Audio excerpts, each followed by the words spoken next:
Hey YouTube, league turnover today, and it's two leagues that we have seen already this season. So Great League and Little Holiday Cup. So I'm gonna start with the Great League. Great League teams. I put out top Great League teams last week, so it's gonna be those plus the few that I showcased this week. Before I wanted to do those, I wanted to just quickly look at the rankings, but not like the rankings have not changed. But I was thinking more about it because Carping's at number 14, and I'm like, you know what? There's some Pokemon like this is the rankings, but then there's Pokemon who are like used a ton and they're lower on this list, and then there's some on the top of this list that are used never. So I just wanted to like just go to like the top maybe 40 50 Pokemon and say like this is never used, you don't need to watch out for it, versus this is used way more than it is. So basically on the top of this list, Clodsire, Solar, Mandibuzz, Primeape, Diggersby, Feraligatr, Gastrodon, Dunsparce, Marowak, Pangoro, and Jumpluff. Pangoro a little less. I think it's just more of an accessibility issue. So Pangoro you're probably going to see a little less of, but you do see Primeape and Annihilate a ton as your main fighter. So I'd say Pangoro you would probably see a little less of. You don't really need to, as you don't need to build for that as much, but if you're building for that, you're building for Primeape and Annihilate. But one that you would never ever see, I haven't seen a Carpink in 2 seasons now, is Carpink, because you basically have, look at the top ground Pokemon. Clodsire, ground. Primeape as a fighter, resists. Diggersby, ground. Feraligatr, super effective with the water. Gastrodon, ground. Marowak, ground, right? So with so many grounds, rock being resisted, and a couple fighters, rock being resisted, Pangoro resists the rock, Carpink is nowhere to be found. I like, again, maybe you see 1 or 2, but you really don't need to build for Carpink. Woodpecker, Azumarill, Quagsire, Malamar, Toxapex, yes. Clefable, again, no. I think Clefable's so overrated. The non-stab Swift. If you're going to see a fairy Pokemon, you're going to see Clefable as a... You're going to see Wigglytuff as the Charmer. You're really not going to see a fairy win Clefable. Very, very few and far between. Non-stab Swift does not really hurt. And plus, there's so many poisons. So to have a fairy that doesn't hit super... Like, that doesn't do charm damage, that also doesn't have a great secondary move, it's just not worth building for. So don't worry about Clefable too much. Thunderfang Steelix is an interesting one. I know people have tested it. I don't think as many people use it. And another Pokemon in the top 26 that no one really uses is Aurorus. Like, these are 2 Pokemon that I think sim better than they actually play. So you probably don't see a lot of those 2 Pokemon as well. Now, when you get down to, let's say, the 30, let's talk about these Pokemon that are ranked 30 plus below, but are like, you're going to see a ton of them. Let's just start with Shadow Drapion. Shadow Drapion is one of the best save swaps in the Great League. Just so spammy. Only 4 Poison Sting to an Aqua Tail, 5 to a Crunch. So they're everywhere. They're used as generally save swaps on the majority of the teams. Not majority of teams, but a lot of teams. So yes, you should be, when thinking about building a team, building for Drapion.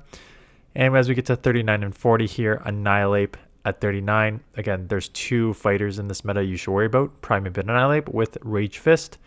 And then I kind of mentioned Superior at 40 because it is, outside of Jumpluff, the best grass Pokemon in this meta. And there's so many ground that grass has play, so Superior you definitely see a decent amount of. And I'll throw Ace and Slash in there as well because, with a bunch of ground and some flyers in there, Powder Snow, Ice Punch, Throw, and you see. Again, don't get me wrong. You do see some of these, like this is why I think the meta is as healthy as it's been a while.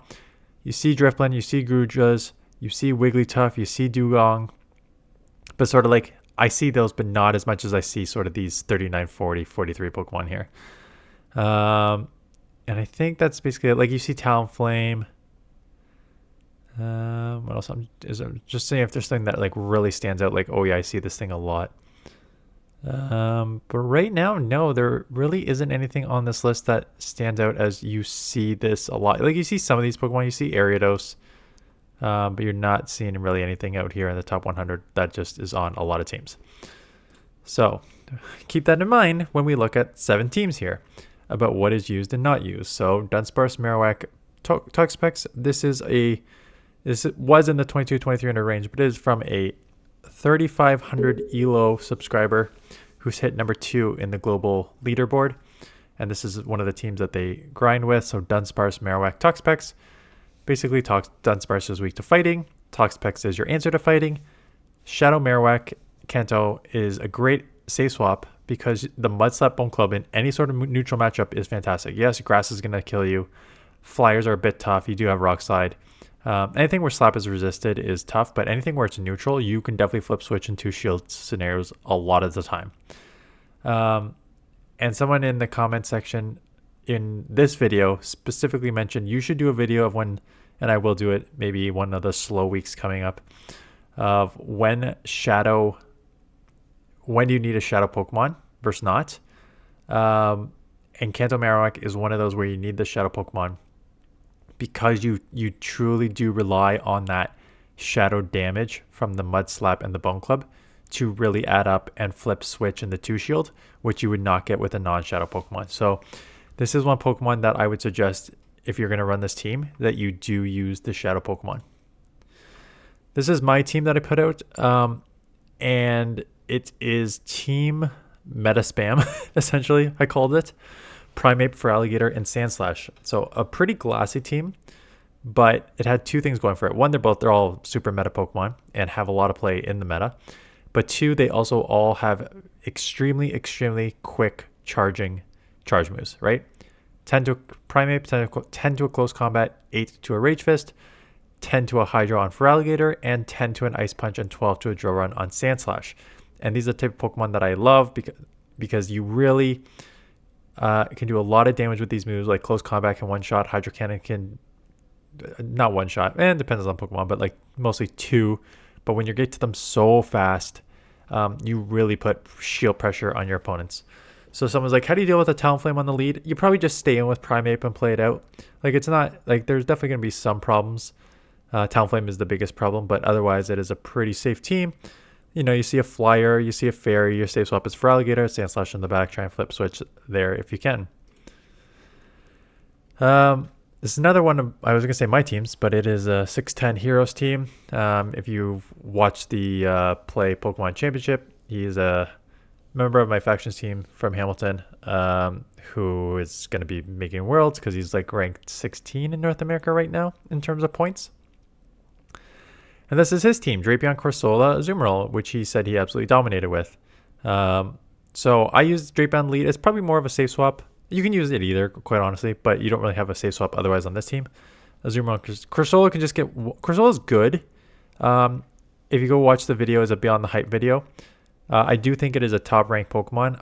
I just, as Ghost is double resisted by normal typing, if you use it as a safe swap and you get met with like a Dunsparce or something, you're going to be in trouble. So I don't think it's a safe swap, but I think it's a really good Pokemon. And one of its strengths is like outside of like you're going to lose the one you're supposed to lose and win the one you're supposed to win. But any sort of those like evenish matchups, it wins the majority of them. So which makes it a very, very, very strong Pokemon.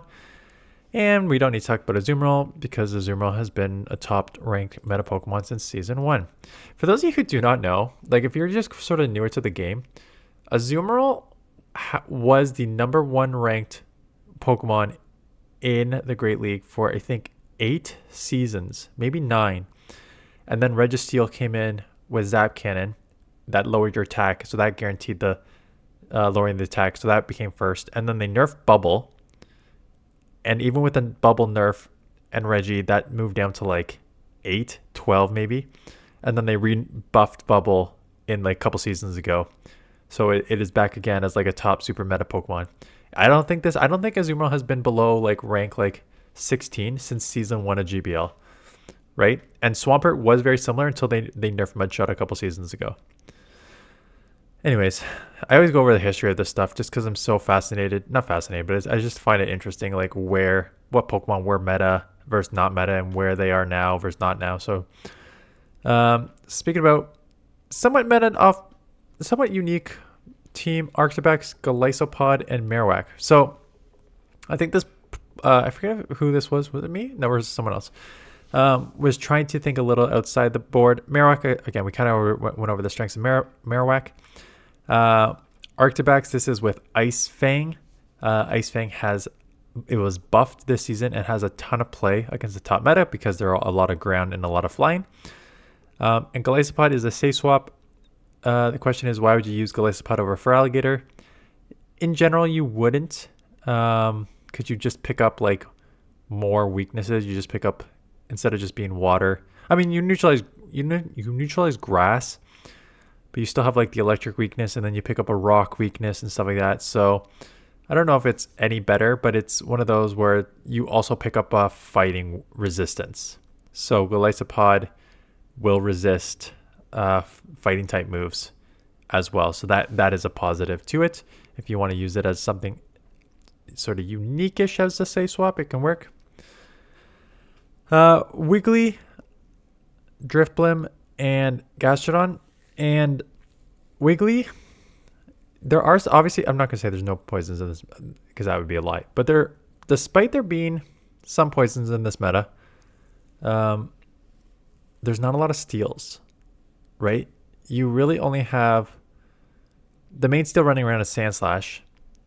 But outside of Sandslash, there's not a lot of steals in this meta. Like because it's such a ground focused meta, right? I already talked about like there's 5 or 6 ground Pokemon in the top meta here. So with so many grounds, there's not a lot of steals, and there's really only 2 things that Wiggly worries about, and that's steals and poisons. So when one of your 2 things that resist you are sort of out of the meta, fire resists you as well, but there's no fire in this meta because again, all the ground and all the water. So between fire and steel not really being in the meta, Wiggly feels like pretty safe in this meta. Obviously, if you're going to see some poisons, you need some answer for poisons. Here's 2 in the back, Driftblim and Gastrodon. Driftblim will have to be your safe swap because Gastrodon can get really punished by a grass Pokemon, or even a flying Pokemon would cause that a lot of difficulty. This one's like I was going to say ABB style team, but it's not true ABB style. But basically, Diggersby is your safe swap. Try and draw out a fighter, and then beat it with a Azumarill, and then Sandslash runs free. Even if you draw out a water, that's not the worst case scenario because some of the water Pokemon will cause Sandslash problems because you're running Powder Snow. And again, you're running Powder Snow because there is a lot of ground in this meta, and flyers and normal typings. So between those 3, it sucks because Shadow Claw, everyone went after Shadow Claw. It was a great move for a while against the meta when the meta had like Medi and other Pokemon where it hit neutral or super effective. But now you have way more ground, which is weak to ice. You have not way more flyers, but you have flyers and Mandibuzz and Jumpluff and stuff like that, which is weak to ice. And then you have a bunch of normal typings like Dunsparce, in particular Diggersby, which resist the Shadow Claw. So Powder Snow is sort of the must move. Now, I would just suggest, as you can see, my IVs are not amazing, 14, 13, 15. If you have a Shadow Claw on your 1 Sandslash, I don't suggest taking it off. I would just suggest building up another one, even if it's not the most optimal IVs. And then Steelix, Annihilate, Jumpluff. Steelix, weak to fighting and water. Jumpluff beats fighting and water. Annihilate can act as a decent safe swap in this meta. Primeape and Annihilate, just with that Rage Fist, have become very, not just strong, but like borderline safe. Like Primeape is technically the #1 ranked safe swap in the Great League. I wouldn't do that, but because Annihilate can get to the close combats and Rage Fist so quick, getting like a 1 or 2 Karate Chops ahead, you're almost halfway to a Rage Fist, which kind of makes you very deadly. And counter is just such a hard-hitting move that, and these close combats, like 16 is not bad to get to the first one, 14 to the second one, and then only 12 to a Rage Fist, which means you can still like boost your already hard-hitting damage counter decently quickly. So that's what makes Annihilate so strong. So that's a Great League. We'll look at some little Holiday Cup teams, which may not be bad. Let me know in the comments below what you are playing. I would expect the majority of you to still play Great League, and I will play Great League as well. That being said, I have some submissions for Holiday Cup, and I know some people will play Holiday Cup because the battles are super fast, and it's a kind of unique one where there's no, because Smeargle ended up being banned, so there's no Smeargle, there's no Shuckle, there's no Meryl, and there's no Bronzer. And whenever you can have those 4 not in a little cup, that's fantastic. So we'll kind of combo both those this week, and I've got a bunch of submissions. So you'll see a mixture of I've got at least 2 Great League teams on my own. So we'll combo Great League and Little Cup this week. And hopefully, knock on wood, work is quiet so that I can just pump out a bunch of these videos and actually take a couple days off. Anyways, that is it. Thanks for watching, and I will see you guys in the next one.